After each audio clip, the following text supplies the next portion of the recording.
doing your business over and over again. Yeah, there's the excitement of, well, we just got a big deal, we got this and this. But if it's so exciting and so amazing that you have to be there 24/7, well, how do you get free? When John Burley talks money, we listen. He's literally taught more than 1,000 people how to buy 100 properties each. Money Secrets of the Rich is the book. He's the real estate king. I got to work a lot with Zig Ziglar. And, my favorite Zigism, as it were, is if you help enough other people get what they want, you'll get everything you want. How you raise capital, how you buy real estate, the mindset it takes to become rich, all of these from John Burley. So, John, most of my listeners are working on success for themselves. How do you define success? Man, that's a great question, Brad. And it's actually one I think you and I first discussed over 30 years ago in Hawaii when we first met. My son, who's now been doing acquisitions for 12 years with the company, was literally just crawling. I think to me, success was the idea that on the money side first is that I would build up assets that would provide cash flow. In the old days, we called it mailbox money. And the idea was that more money would be coming in per month for decades and decades and decades beyond any level of spending that I could imagine. And that would then give you the capability. It's an old classic, but it's one you and I both enjoyed was, the idea that you can do whatever you want, whenever you want, with whoever you want, without having to give thought to the money. I mean, we're still intelligent about the money, but the idea is like, hey, let's go to Europe for 2 weeks on a whim, and you book it and you go. You don't have to be a slave. And so I really shifted from what most people taught and what most people do. And all I wanted from the very get-go, I formed a private equity company in '89 and after I came out of securities. And the sole purpose was to create cash flow, nothing else, just income streams. And, then did hundreds and hundreds and then thousands and thousands of properties. So just build up massive income streams that just come in every month. I mean, and there's still some morning, Brad, and Sherry and I are up at our mountain home that we still have several times a year where it's just like, almost like, hey, honey, pinch me. Is this real? I mean, how did this happen? How did we get all this? Well, yeah, thousands of pieces of real estate later, purchased acquisitions. That's how it happened. I mean, it didn't happen by magic. You actually had to buy them. You actually had to have tenants. You actually had to. Oh, we'll get to all of that in a moment, how to do that. Where do you feel like, because a lot of people are still trying to work out, is success for me? Because there's a price to pay for success. Where do you think you chose success to be your performance standard? Well, I think you said the optimum word right there, Brad, and it's choice. And it's something I know that you teach a lot of. You and I are both big proponents of, look, this is a choice. No one's a victim. No one's entitled. No one just gets magic success. And, we'd be hard pressed to find anybody who out of nowhere did one big deal, made a bunch of money and kept it. We both know a lot of guys who made money on a big deal, but it got pissed away really, really fast. And so what I look at is when I look at success is the first thing is making that choice. And then understanding it's a process. I mean, it's like anything else. You're going to have failure out of the gates. And that's how you learn, and that's how you get better. It's how you get stronger. I don't know what happens to us after we become toddlers. Because, we didn't fall down a couple times trying to walk and say, that's it, I quit, I can't walk. We just kept going. If it was 50,000 times we fell down, we did it. If it was 5, we did it. And then somehow we get older, we let our wiring get crossed and we just give in to failure. So I think, embracing it, and then I kind of looked at it as like, look, about 2% of the population in any given craft, and I came from a sales background. So 2% were extraordinary or exceptional. I mean, everybody's envious and jealous of number one, but the lady's been on the top of the board for 20 straight years. At some point we need to acknowledge she didn't get lucky. So 2% are extraordinary, exceptional at what they do. 18% are good to great. And then the other 80%, you kind of go from okay, mediocre down to suck. I always just kind of from sales, just lumped them all into they suck at what they chose to do. So I think, making that choice, and I did it consciously on several areas of my life, not too many, but several, that I wanted to be in the top 2%. So, the first one was selling. I want to be in the top 2%. And, this is the bar. These are the numbers. And then, going and seeking out people like yourself, great wisdom, great mentors. What do they do different? The first thing obviously is they'd all taken the company presentation and put it in the garbage can, because the company presentations are designed for mediocre people to get mediocre results. And that's not what I was looking for. They all had what I call talking points. They had a conversation that meet the not just the conscious needs, which is normal selling, but the subconscious needs. And the larger the numbers, the bigger decisions, and we do big numbers, the subconscious is far more important. And so really talking to their subconscious side of their brain and really being aware of what the known or unknown key needs are of a human being in regards to what we do. And so just, learning how to do that and going through the process, like you, I didn't get to take my course when I started. I had to screw it up a lot, which is one of the reasons we're both so, you're so great at what you do is you figured out everything to do wrong. And so students today, they just get hey, I'm still figuring out how to do things wrong. Don't worry about that.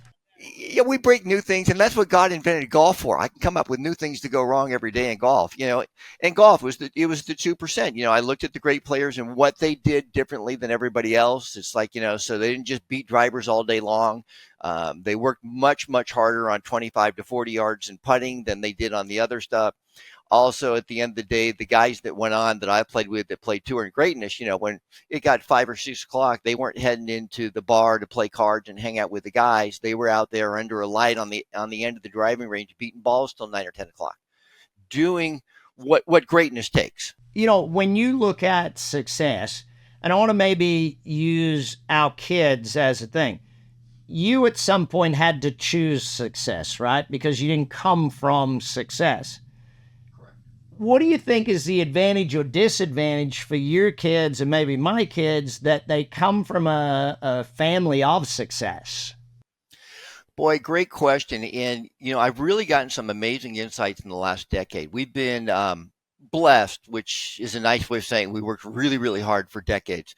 And I work with some very, very large family offices where they put up all the capital, I do all the work. We split all profits and losses 50-50, and I formed the company in 89. We haven't generated losses yet. And, so some of them are third and fourth generation money, and not the famous internet money, real money, real money. And, with, 500 million to 2 billion excess capital to deploy on top of everything else with 12% reserves, all normal operation stuff. Cause life is not Instagram. It's one thing I love. You always teach real world business skills is, just talking to them. And I think, some of the things is like, with the kids, passing on to the kids, it's like, look, you don't have to go in dad's business. You don't even have to be a big entrepreneur. You do need to add value to the world and your community. So it's like this one family office. It's actually the grandfather, the founder, fourth generation, just passed away a year ago. But I remember when I was meeting with them and we were doing the first placement, the granddaughter, literally she was the chosen one that was going to take over all the money side. And so I'm having conversations with her about how she's going to be working with my son. And I'm talking to him, and there was like 5 grandkids, all of them accomplished. One just a doctor in Africa working for free. The other one is very, very philanthropic and in the arts, not a big selling artist herself, but doing huge things in their community for the arts. The other one is in the family business. The other one is doing the investment side of the business. The other one actually is a college professor. But the idea was it wasn't for their family. It's like, this isn't just about money. You're not going to be trust fund kids, but you're going to have a good lifestyle. And like your kids, even if they're on their own, they still get to come home to your house like mine. And then they still get to go on the 4 to 6 minimum great family vacations, regardless of whether they're doing that. That's just kind of given. When we go to the Caribbean, daddy pays for it. And so just teaching them.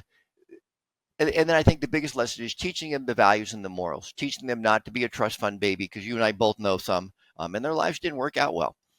Teaching them that, they're responsible and accountable. And I remember when little Danny was maybe 7 or 8, she's like, "Wow, Daddy, we're so rich." It's like, well, actually, no, Mom and Dad are so rich. Yeah.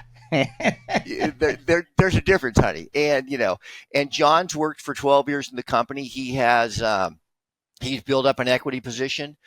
We actually, this year, we did the docs on a continuation. Sharon and I have agreed that, if I was to pass away in the near future early, that John would actually take the reins and John would be in charge of the decisions, not Mom, because you can't have 2 chiefs. You need You need one person at the top making those big decisions.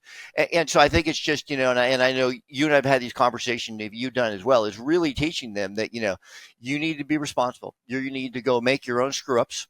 You need to go have your own wins. And look, life is hard, man. You're going to get knocked down way more than you're going to get knocked up. Now, the nice thing is you got a family that loves you and supports you and is going to help you. And part of that is we need to let you go out and make your own mistakes. So what is the John Burley formula for success then? How does success happen? First thing is choosing to be successful in the subject, and, on this podcast, in business is choosing. So it's like, what do I want? I was never a shiny object guy. I think it was from golf, because a lot of my friends played tennis, when I was like 12 or 13, but it's like, wow, every time I was playing tennis for 2 hours, all I was thinking in the back of my mind, that's 150 balls I didn't hit. I mean, that could be the difference, in a tournament. So, it is a focused direction. It is the choice. And then just going, okay, so to get to where I want, what do I need? I looked at it most, in our primary asset we invest in is real estate. And most guys, they just teach quick cash and flipping and wholesaling and all this stuff. And it's like, oh, we'll get to that in a minute. We'll get to that stuff. Yeah, none of it gets you rich. And so it's like, so I wanted cash flow. How do I create cash flow? What's the asset that in the safest, most secure way for decades and decades and decades could create me cash flow? Because, I come out of Wall Street, the world of Wall Street. So it's like, I had learned the other asset class and did successfully, but I just like the idea of, and everybody calls it passive. It's not passive. It's residual. We have to manage the assets. We have to manage them very, very well with very strict systems. Is just creating that residual income, and then not doing the shiny object syndrome. I've got 100 houses. Now I need to figure out how to do this or do this. Like, no, I'm just going to do this over and over and over again. And, after about 2 years and like 300 houses, it's like, okay, we've just about figured out everything not to do. And then, yeah.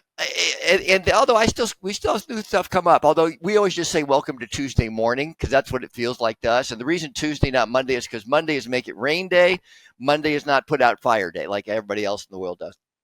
And then just, building it up. And then what do I need to do to get better? What do I need to refine? What are we continually looking at? What could be better? What could be better? What could be better? How do I systematize it? From my financial days, several of my clients were huge, massive McDonald's owners and operators. And, their idea was, and I went on several trips with them, that literally the entire senior and middle management team could leave for a week. No client would know. No vendor would know. Nothing would know. So the idea was literally that a guy flipping burgers could run the operation, not forever. And, and this isn't, one of these seminar land things where it's like, oh yeah, my business is better when I'm not there. Well, then you're not a very good business owner. However, and we know a couple guys who literally their businesses are better if they're not there. However, the idea is getting it to where you then have that choice. To, I don't need to be in here 80, 100 hours a week. I think also that you were at the tail end of that generation. For me, I came from a little town, Brad. It's 25,000 people.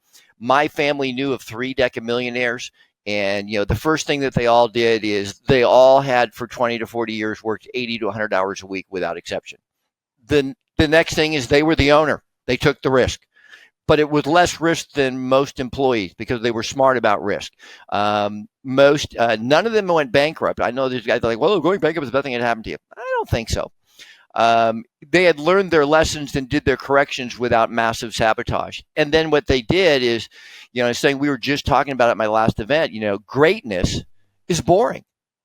Greatness is boring. You have those moments, but the day, whether you're Michael Jordan practicing harder than anybody else in the game, greatness is boring. Doing your business over and over again. Yeah, there's the excitement of, well, we just got a big deal, we got this and this, but the day-to-day, week-to-week, month-to-month operations, well, they have to be boring for it to be sustainable and for you to be able to have people do it and run it. If it's so exciting and so amazing that you have to be there 24/7, well, how do you get free? And I think the big thing too, for me, the success is choosing what is your end game, what is your freedom game, and what does that look like? You're on Big Success. We are going to be back in a moment with John Burley. We're going to get into real estate. He's the author, Money Secrets of the Rich. Read it and make sure you're subscribed. Without the proper methodologies and strategies, building a wealthy life can be difficult. If you're struggling with building wealth yourself, this is the time to join Brad Sugar's 30X Wealth Program. The 30 videos in this program will help you learn how to make your money work for you, rather than you working for it. Create the life of your dreams. John Burley, thousands of pieces of real estate you've transacted over the years, hundreds and hundreds and hundreds of millions of dollars, taught literally hundreds of people to be in the century game, like owning hundreds of properties themselves. Yeah, actually over 1,000 of those now. 1,000 century makers. Yeah, and that would be 70,000 to 140,000 plus per month net after expenses income for decades. It's unbelievable, Brad.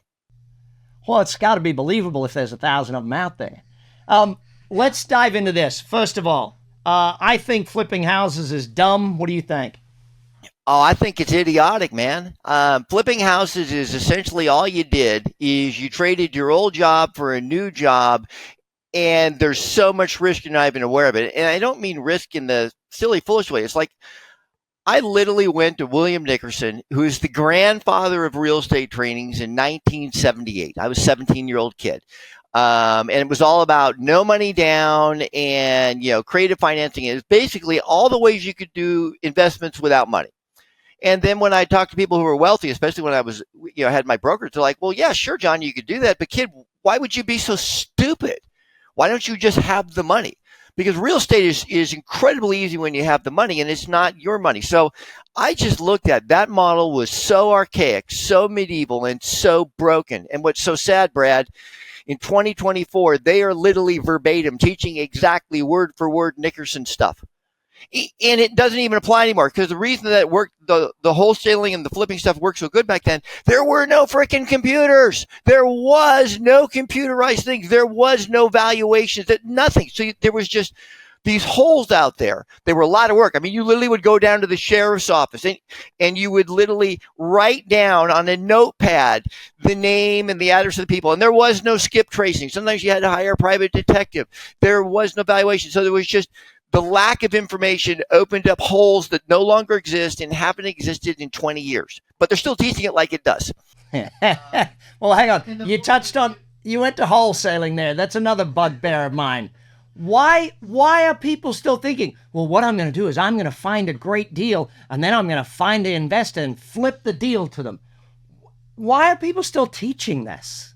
Because it's sexy. It's get rich quick. It's easy. It's the get rich in your underwear, sitting at your kitchen table doing nothing.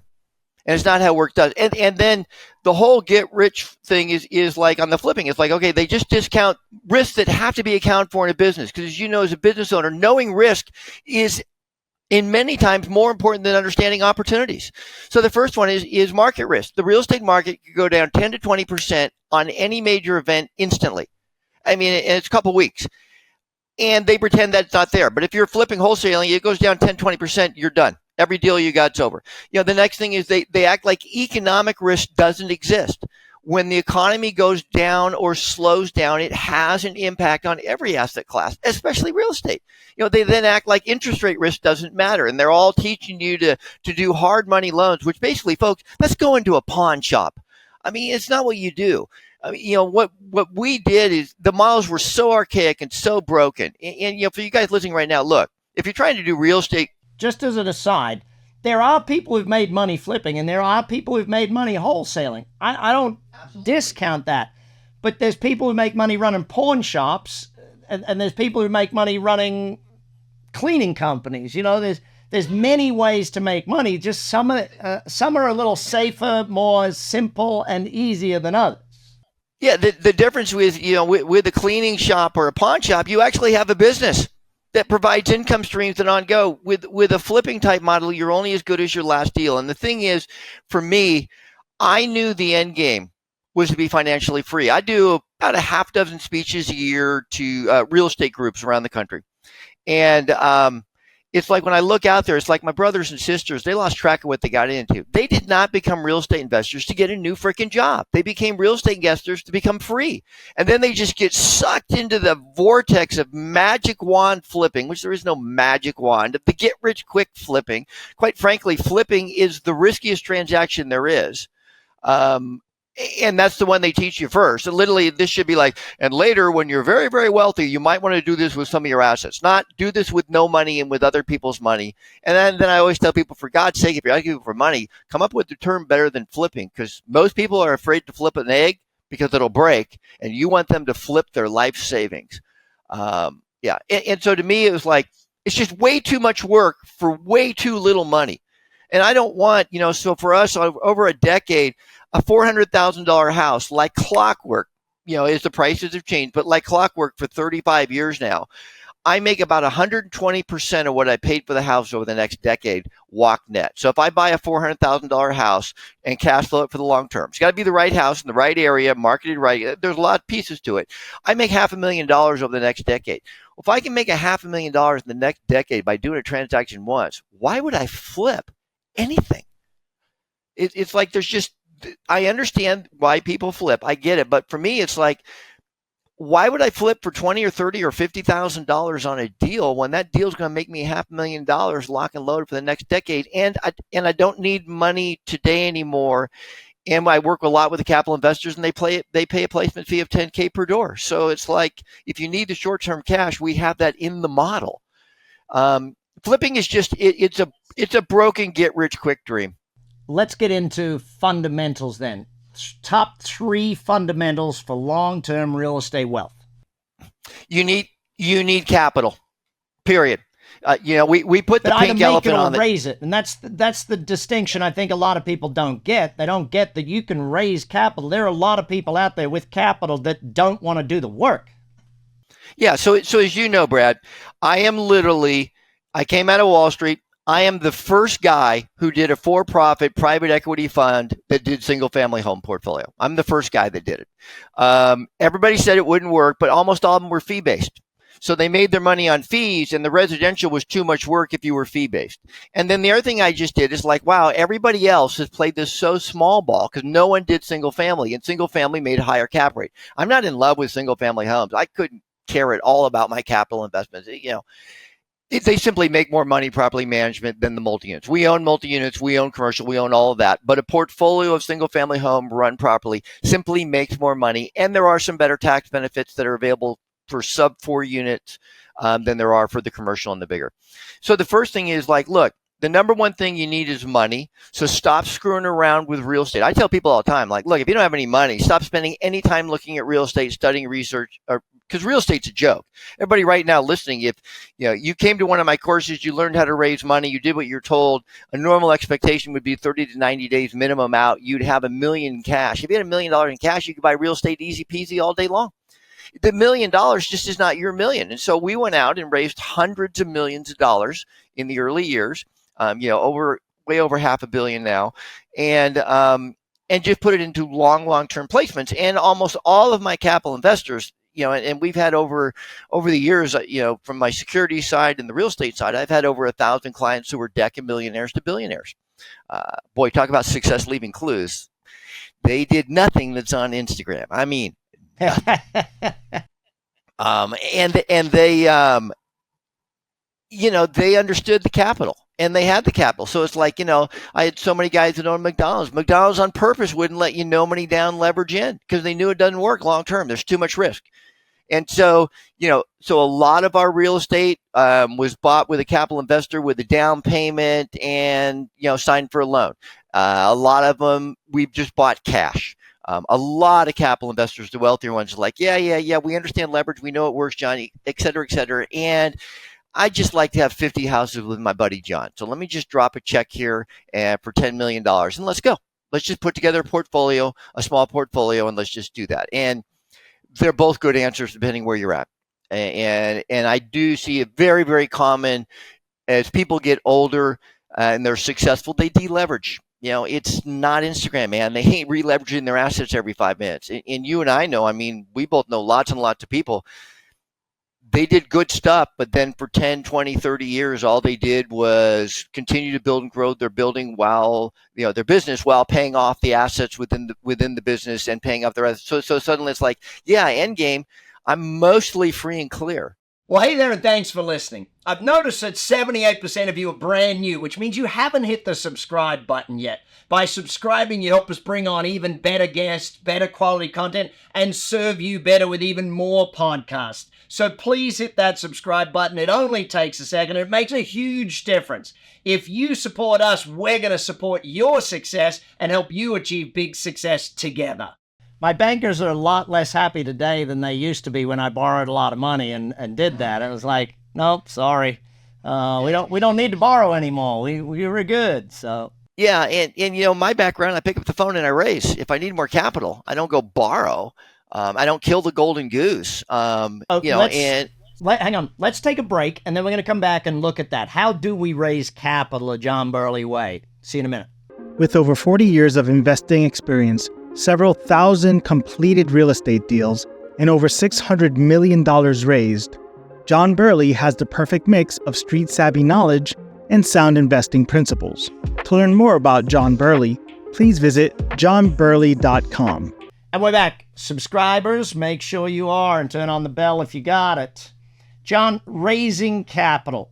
I remember years ago you had the two S words that were the primary thing that I had to learn to make sure I raised capital. Why are they the most important, and are they still as the most important today, 20 years after you taught it to me? Way more. So the two S words are safety and security. When you're middle-class regular person, you want to make 25, 50, 100%. You want to get rich. You want to make a billion% rate of return. And that's all good because you have nothing to lose. I work with, and have graduated up. I started out with friends and family. Hey, in the early days, look, if you were a friend and you could sign for 3 loans, congratulations, we were partners.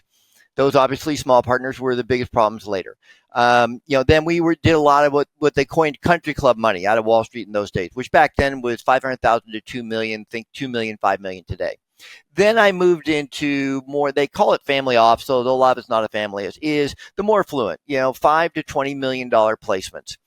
The more money somebody has, the more money they're worried about losing. And that's just a fact.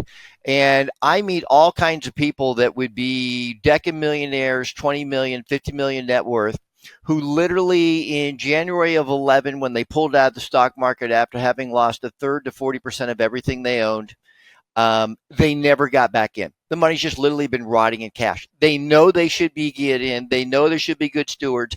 They, on a conscious level, can't figure out how to deploy. And most of them aren't even aware. It's like, dude, it's been 13 years. And it's just kind of like that long. And so the safety and security, we do talking points. There's 7 of them. If I can do a plug, you can go to johnburley.com. There's a free download on it. And what we do is we focus on their subconscious needs more than their conscious. Because if they knew so like if it was 2004 and you had money, your money was deployed. It may have been really bad investments, but it was deployed. Where, from 2012 literally to today, it's still over 90%. Massive amounts of capital non-deployed. And I think a lot of wealthy people, look, they do have that 8 to 12% range seems to be the predominant cash reserves of people who are 50 plus who are very, very wealthy.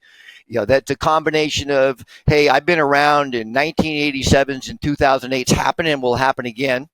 And a combination of opportunity. So part of it is reserves, part of it's opportunity. Because it's like, hey, if I have $12 million sitting here and a $10 million deal comes up, I can deploy yesterday.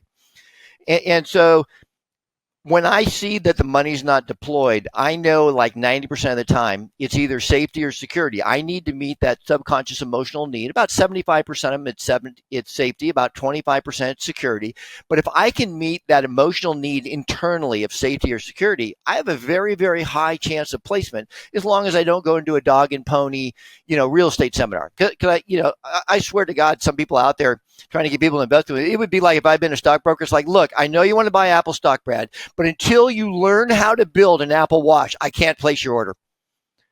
Because they want to teach them everything about everything always. And it's like most people don't want to know anything at all. Most people just want to know, hey, this is safe, this is secure. Those are the predominant things. We then do, our next thing is long term, because most of my clients want long term, not short term. They want cash flow.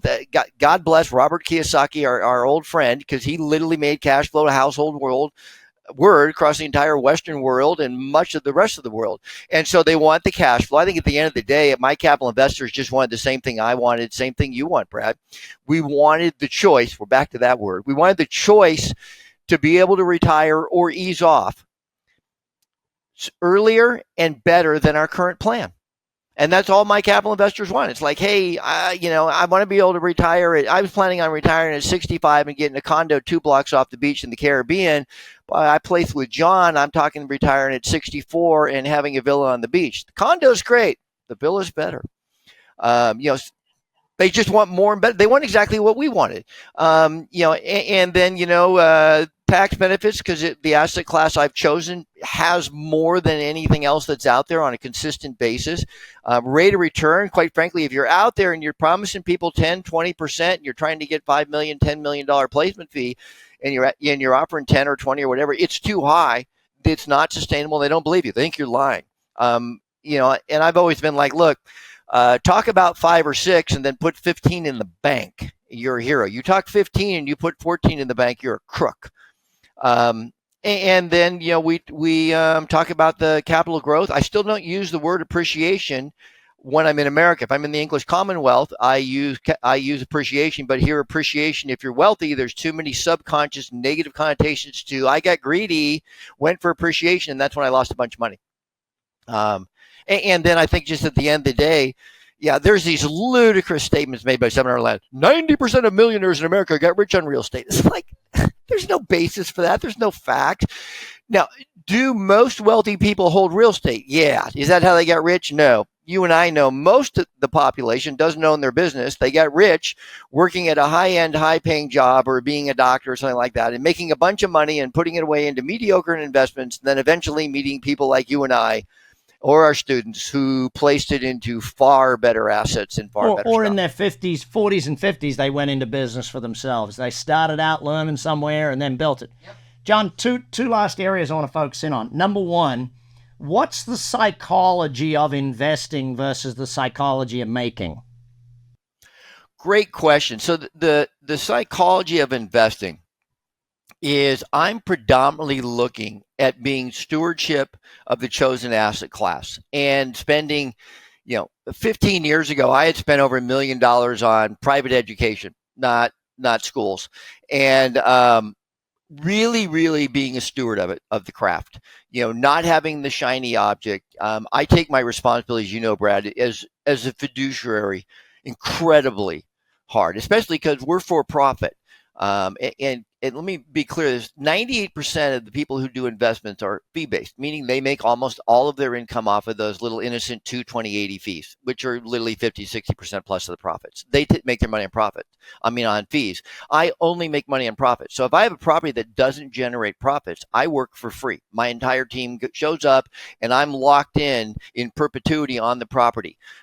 So we don't buy houses and we don't buy other real estate that doesn't make money from the day we buy it. So it's got, really strict rules. But I think the big thing was going to that shift of stewardship, and that this is much more than me. This isn't just about getting me and my family taken care of. This is me and my family. Thousands of people own a home because of me personally. New Zealand, we flipped home ownership to such an extent that they almost banished owner financing, because in the 2000 census, 71% of Kiwis owned a home and they only wanted 58% to own. They wanted more control. Australia clamped down because we did, our students did hundreds of thousands of transactions there. So literally it's estimated that what we've done is provided home ownership to 1 million families. We're free and clear. And so taking on that stewardship, that really looking at this is way more than just me, and I can impact massive amount of lives around the world with my business, with my asset. Final question, John, best quote or best advice you ever got on the subject of success? Yeah, there's so many great ones, and the first thoughts is, wow, some Jim Rohn, some Napoleon Hills. I was blessed like you. I mean, I got to share some big stages. I'm about a decade older than you, so I was a little ahead. I got to work a lot with Zig Ziglar, and I just loved the man. To me, he was a shining beacon because he was authentic. Unlike so many of the people that we know, he literally was what you saw is what you got. He was the same guy on the stage and off the stage, which is a rare thing. And, my favorite Zigism, as it were, is if you help enough other people get what they want, you'll get everything you want. And I think that is a great way to be a steward. It's a great way to serve, and it's the only way, from my point of view, to end up with that big, massive win at the end for yourself and your family as well. You're on Big Success. We'll be back next week with more for your success. You've been listening to the Big Success Podcast with the #1 business coach in the world, Brad Sugars. To learn more about how to achieve business and personal success, as well as how to level up or listen to past episodes, visit www.bradsugars.com.